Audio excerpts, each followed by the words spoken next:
सबसे पहले तो thanks for the support you guys shown on the last video. I really appreciate that. So आगे भी ऐसा ही सपोर्ट बरकरार रखना। एंड लास्ट वीडियो के एंड में मैंने कहा था कि अगर आपने यहाँ तक ये वीडियो देखी है एंड अगर आप चाहते हो कि मैं इस सीरीज का सेकंड एपिसोड जल्दी लाऊं तो कमेंट सेक्शन में #WeWant लिख देना, मैं समझ जाऊंगा।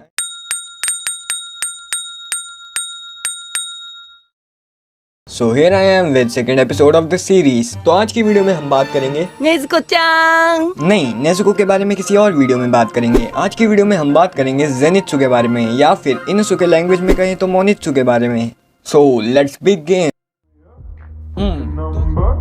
I was lightning before the thunder. Feel the thunder. Lightning and the thunder. Thunder, feel the thunder. Lightning and the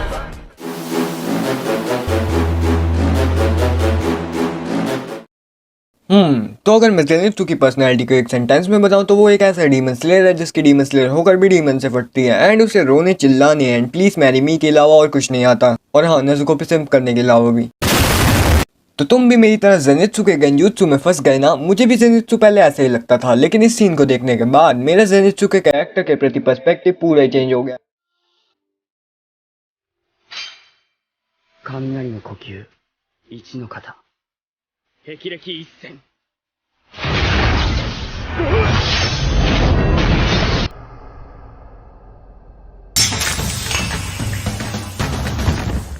and I know तुम्हारे साथ भी यही हुआ होगा, क्योंकि ज़ेनित्सु की इनिशियल अपीयरेंसेस किसी को भी पागल बनाने के लिए काफ़ी हैं। पहले तुम्हें ज़ेनित्सु एक काफ़ी वीक एंड डरपोक टाइप का लड़का लगेगा, बट जैसे जैसे स्टोरी प्रोग्रेस करती है हमें उसकी ट्रू स्ट्रेंथ का पता चलता है। एंड जो कांड ज़ेनित्सु ने माउंटेन आर्क में किया उसके बाद तो मैं ज़ेनित्सु पे सिम्प करने लग गया था। वेट अ मिनट, ये तो मैंने खुद की बेइज्जती कर दी। ओह, सो टॉपिक पे वापस आते हैं। ज़ेनित्सु एक काफ़ी काइंड हार्टेड पर्सन है एंड इतना डरपोक होने के बावजूद भी वो किसी को बचाने से कभी पीछे नहीं हटता। एंड जब उसे पता चलता है कि वो बॉक्स तांजीरो को उसकी जान से भी ज़्यादा प्यारा है तो उस बॉक्स को बचाने के लिए वो इनोसुके से बिल्कुल लीवा एरन वाले स्टाइल में मार खाने के बाद भी वो बॉक्स इनोसुके के हवाले नहीं करता। Thank you so much best friend।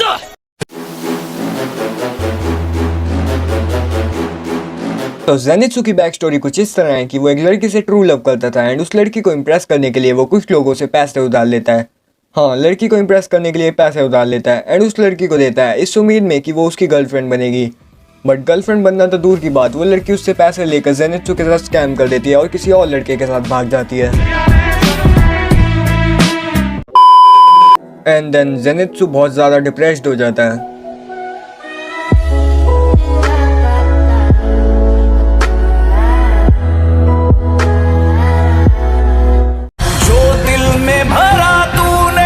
नहीं भाई, ये बकचोदी नहीं। बाय द वे, मैं हूँ कहाँ? हाँ, तो forget about scammer girls, Zenitsu have Nezuko chan now. तो जिन लोगों से ज़ेनित्सु ने पैसे लिए थे वो उसे ऐसे पकड़ लेते हैं जैसे पुलिस लॉकडाउन में बिना मास्क के घूम रहे लोगों को पकड़ रही है। लेकिन तभी वहाँ फॉर्मर थंडर हाशिरा जिगोरो कुवाजिमा आकर ज़ेनित्सु का कर्ज चुका उसे वहाँ से छुड़ा अपना स्टूडेंट बना लेते हैं, जिन्हें वो ग्रैम्प्स बुलाता है। मिस्टर जिगोरो की ट्रेनिंग ज़ेनित्सु के लिए इतनी हार्ड होती है कि वो उसे टॉर्चर समान लगती है एंड इसलिए वो ट्रेनिंग के समय हमेशा रोने लगता है या फिर वहाँ से भाग जाता है। एंड ऐसे ही एक दिन ट्रेनिंग से बचने के लिए वो पेड़ पे चढ़ जाता है जहाँ उस पर बिजली गिर जाती है एंड उसके बाल ब्लैक से ब्लॉन्ड हो जाते हैं। आई नो कोई सेंस नहीं है इस बात की, बट यही होता है। ज़ेनित्सु के मन में अपने ग्रैम्प्स के लिए बहुत ज़्यादा रिस्पेक्ट है एंड मास्टर जिगोरो का एक डिसाइपल पहले से होते हुए भी वो ज़ेनित्सु को अपना सेकंड डिसाइपल बना लेते हैं। Cause Jigoro can see potential in him. But Kaigaku, जो जिगोरो का फर्स्ट डिसाइपल एंड ज़ेनित्सु का सेंपाई है, उसकी नज़र में ज़ेनित्सु एक कंप्लीट फेलियर होता है एंड उसे ये बात बिल्कुल पसंद नहीं कि जिगोरो का उसके अलावा और कोई स्टूडेंट हो। इसलिए ही hate Zenitsu and Zenitsu also hates him for his behaviour. But Zenitsu के दिल में कहीं ना कहीं उसके लिए एज द सीनियर रिस्पेक्ट है। मेरी नज़रों में Jigoro is an awesome person, क्योंकि वो ज़ेनित्सु जैसे लड़के को भी इतना स्ट्रॉन्ग स्पोर्ट्समैन बना सकते हैं। 泣いていい逃げてもいいただ諦めるな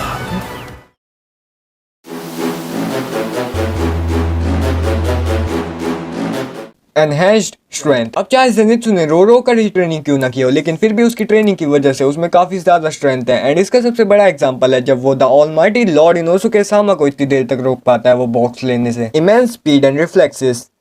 तो स्पीड पे अभी आगे बात करते हैं, but let's talk about the reflexes first.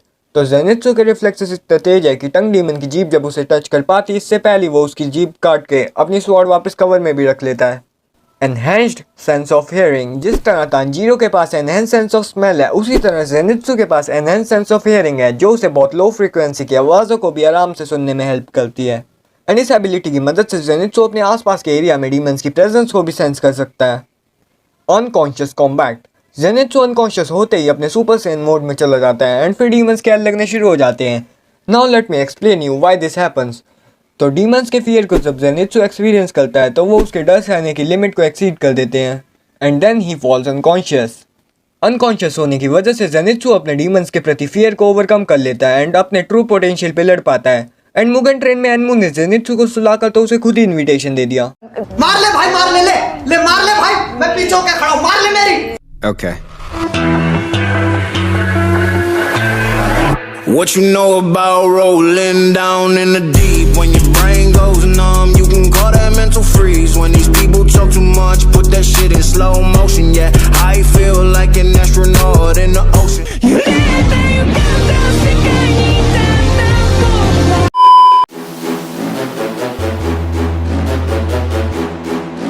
Zenitsu एक electric type Pokemon, fuck wrong anime.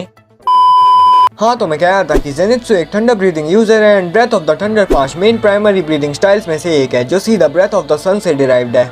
And breath of the सन से डायरेक्टली डिराइव्ड होने के कारण थंडर ब्रीदिंग एक काफी पावरफुल ब्रीदिंग स्टाइल है। थंडर ब्रीदिंग का combat style electricity and lightning के स्विफ्ट स्ट्राइक्स पर फोकस्ड है एंड इसे यूजर की स्वॉर्ड में इन्फ्यूज करता है। ब्रेथ ऑफ द थंडर या फिर थंडर ब्रीदिंग की टोटल 6 फॉर्म्स हैं, लेकिन जेनित्सु को सिर्फ एक ही आती है। पर इसका ये मतलब नहीं कि वो एक नूब है। उसकी एक फॉर्म ही किसी भी डीमन को खत्म करने के लिए इनफ है एंड ऊपर से उसने जो अपनी एक फॉर्म में ही मॉडिफिकेशंस किए हैं, उसके बाद तो जेनित्सु और भी स्ट्रॉन्ग हो गया है। Thunder breathing first form, thunder clap and flash. तो इस फॉर्म की खास बात ये है कि इसकी कोई खास बात नहीं है, क्योंकि ये थंडर ब्रीदिंग की सबसे बेसिक फॉर्म है। मैंने कहा कि ये फॉर्म उतनी खास नहीं है cause it's very basic and first step to learn thunder breathing. लेकिन मैंने ऐसा बिल्कुल नहीं कहा कि ये फॉर्म वीक है, क्योंकि जेनित्सु ने अभी तक एनीमे की सारी फाइट्स में यही फॉर्म यूज किया एंड रिजल्ट आपको पता ही है। लेकिन जेनित्सु ने अपनी इंटेलिजेंस से इस बेसिक सी फॉर्म को भी मॉडिफाई करके बहुत खास बना दिया है। Modification number 1, thunder clap and flash 6 fold. तो ये मॉडिफिकेशन या एक्सटेंशन जेनित्सु स्पाइडर डीमन से फाइट करते समय क्रिएट करता है। इसमें Zenitsu basically thunder clap and flash को लगातार 6 बार यूज करता है। Modification number 2, thunder clap and flash 8 fold. तो ये modification thunder clap and flash 6 fold का एक अपग्रेडेड वर्जन है, जिसमें Zenitsu thunder clap and flash को लगातार 6 बार यूज करने की जगह 8 बार यूज करता है। Modification number 3, God speed. यही वो रीजन था जिसके कारण मैंने तुम्हें जेनित्सु की स्पीड के बारे में उसकी एबिलिटीज एंड पावर वाले पार्ट में नहीं बताया। कॉज मैं मानता हूँ कि वैसे भी जेनित्सु की स्पीड अच्छी है, but this is on a whole another level. अपने नाम की तरह ये मॉडिफिकेशन सही में जेनित्सु की थंडर क्लैप एंड फ्लैश को यूज करने की स्पीड को लिटरली गॉड लेवल का कर देती है। बट इसकी एक लिमिटेशन है कि जेनित्सु इसको एक से ज्यादा बार लगातार एक ही बैटल में यूज नहीं कर सकता, क्योंकि इसे यूज करने से जेनित्सु की लेग्स पे बहुत ज्यादा फोर्स एंड प्रेशर एक्सर्ट होता है एंड अगर उसने ये लगातार एक से ज्यादा बार कर लिया तो उसकी लेग सीरियसली इंजर्ड हो सकती है एंड उसे रिकवरी में कई महीने लग सकते हैं। एंड हम जेनित्सु को both 8 fold and god speed को यूज करते हुए देखते हैं in the fight against Daki and ग्योतारो।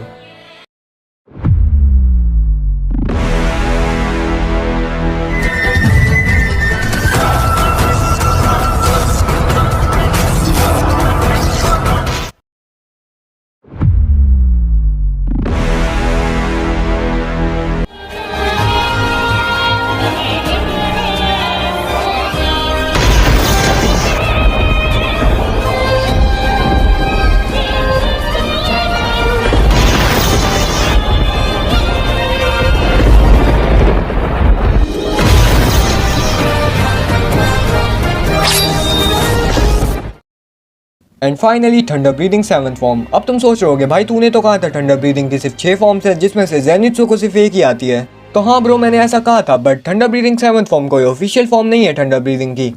इसे आप जेनित्सु का सिग्नेचर फॉर्म कह सकते हो, क्योंकि ये उसने खुद क्रिएट की है एंड बिलीव मी ये थंडर ब्रीदिंग की अब तक की सबसे बेस्ट एंड सबसे स्ट्रॉन्ग फॉर्म है। लेकिन इस फॉर्म के बारे में बताने से पहले question of the eternity.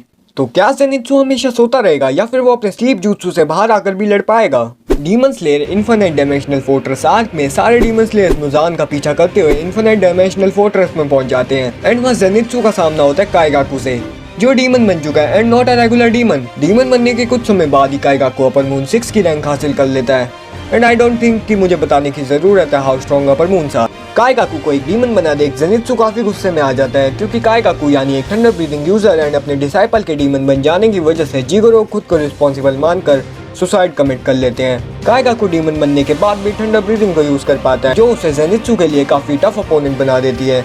And unlike Zenitsu, Kaigaku को थंडर ब्रीदिंग की सारी फॉर्म्स आती हैं, thunder breathing first form, thunder clap and flash को छोड़कर। एंड यहीं पे Zenitsu got the upper hand क्योंकि तुम थंडर ब्रीदिंग की सारी फॉर्म सीख लो, बट अगर तुम्हें थंडर ब्रीदिंग की फर्स्ट फॉर्म नहीं आती तो तुम बाकी फॉर्म्स को भी उनके फुल पोटेंशियल पे यूज नहीं कर सकते।